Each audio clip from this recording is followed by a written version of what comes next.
It's got lithium. It's got a lot of lithium. It's got a lot of rubidium as well, and our research shows that, also validated by some external research, shows that it's the largest declared rubidium resource in Africa.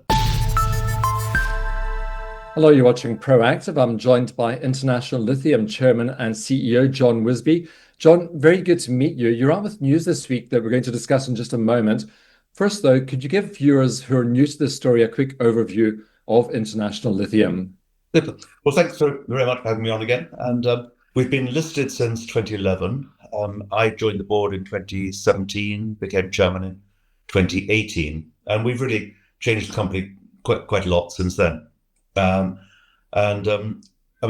we are now, we had a product portfolio, but we've sold two of the projects to our Chinese partner Ganfeng. We sold another to another mining company, and we've increased the size of our Raleigh Lake project, which was we thought was the most interesting one, and done a couple of other small things in Canada, as well as trying to do things in Zimbabwe with EPOs we applied for, which we're still hopeful will be granted. So that's the state of the company briefly before the acquisition. Raleigh Lake is the key project in Canada. It's already reached the PEA stage, has mainly lithium, but also rubidium.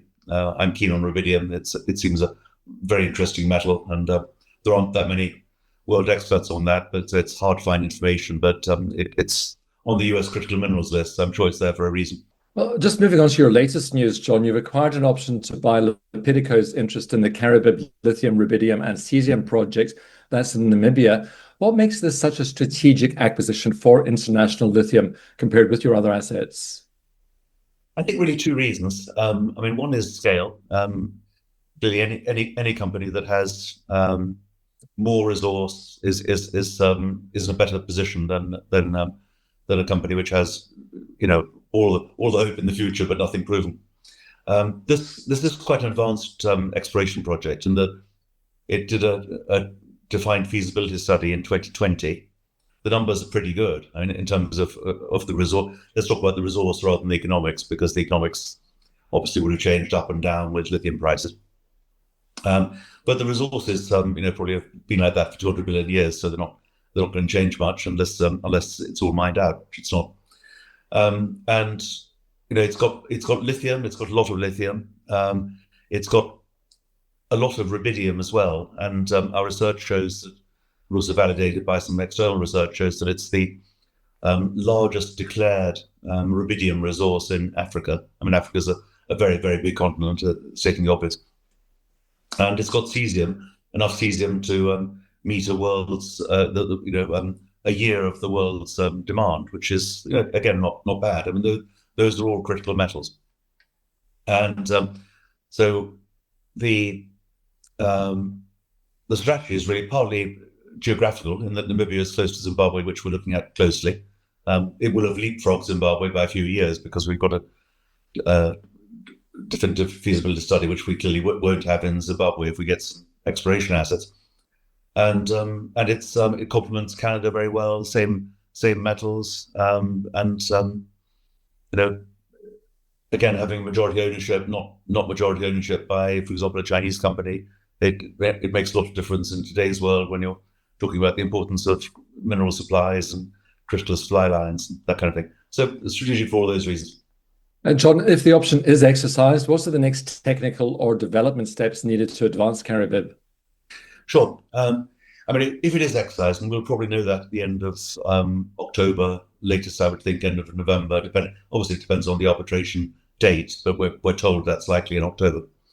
Then we have a transition team at the moment planning what we will do for finance and what we will do for the project. These are all the key issues of taking over a company, from the trivial stuff like how do we operate the bank accounts, to how do we to the major stuff like what's our exploration program for the next year, and how are we going to finance it, which we'll probably talk about. But I think the first thing is to take stock of exactly what is there. We've we've done a lot of due diligence. We've had a lot of materials from the company. They've been extremely professional and cooperative, and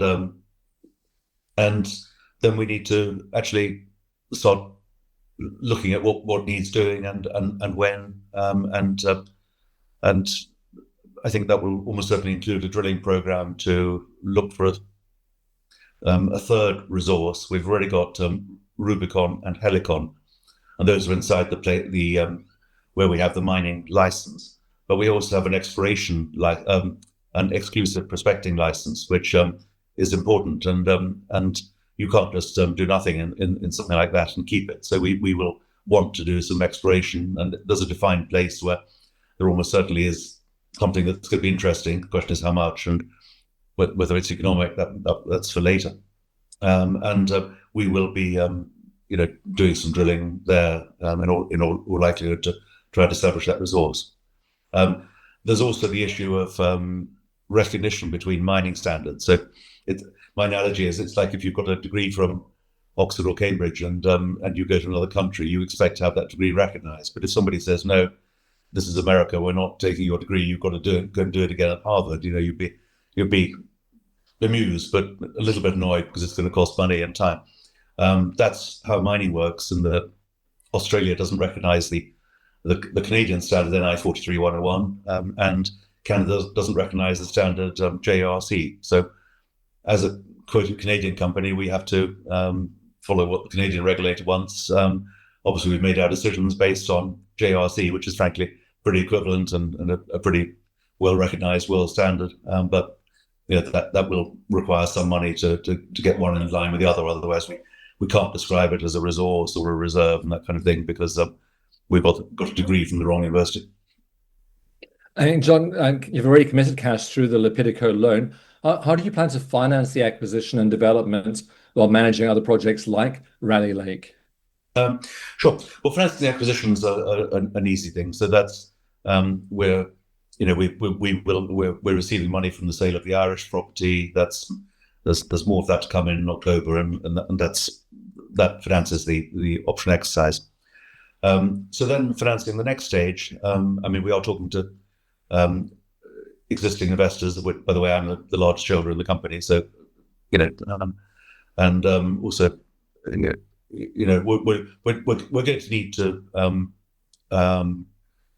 look at a financial plan around the exploration numbers, both there and in Canada. Clearly, the lithium price is lower than it was. What is a highly economic deposit at one price is an uneconomic project at a lower price.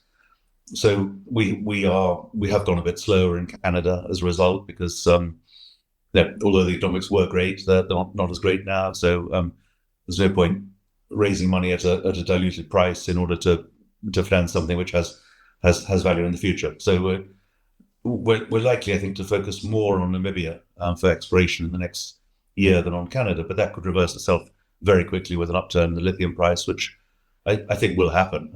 I just can't see why it won't, because it's a bit of a yo-yo, and the yo-yo is at the bottom at the moment, which is good for buying assets, but not so good for selling shares. John, I hope you'll keep us updated with progress on that transaction. Thank you very much for speaking with us today. Yeah, thank you very much, Steve. Enjoyed it, and look forward to keeping in touch on it. John Wisbey, Chairman and CEO of International Lithium.